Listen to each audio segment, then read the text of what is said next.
Kung walang nagsasabi ng katotohanan, hindi natin ma-address ng tama ang problema. Ano ba yung problema? Ang problema, meron tayong flood control program, lagi-lagi, 4 na dekada na.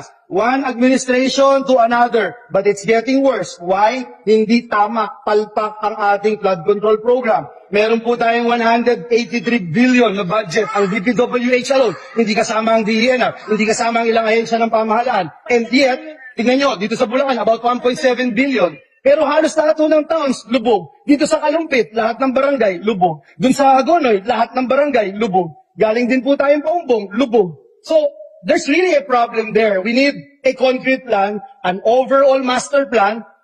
Yung binanggit ni Presidente nung nakaraang SONA, sabi niya gusto niya ng Department of Water. I agree, dapat magkaroon din tayo. Nang sa ganun, alam natin talaga kung ano yung plano. Meron tayong master plan. Ang problema, naggagawa ng feasibility study, hindi sinusunod. Yung feasibility study ngayon, na it took them 2 years na gawin, sinasabi ngayon mali at parang may hindi tama na data na nakuha. Which is which? And that's the reason why I filed a Senate resolution to look into this, not just investigate, but also find out ano ba yung ginagawa natin. Again, there's 183 billion pesos flood control program this year alone.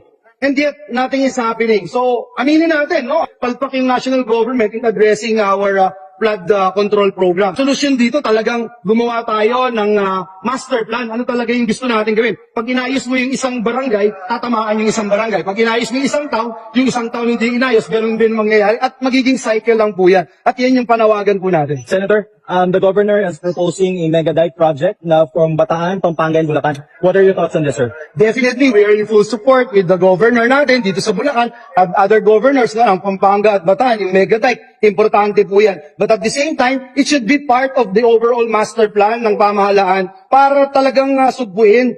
Alam nyo, ngayong itong bagyong Egay nga lang no? Almost 700, 800 million yung pinsala. Isang bagyo pa lang yan. We're talking about 20 bagyo na pumapasok sa Pilipinas taon-taon. So if we'll continue to allow these things to happen, then sinasayang natin ang pondo ng pamahalaan.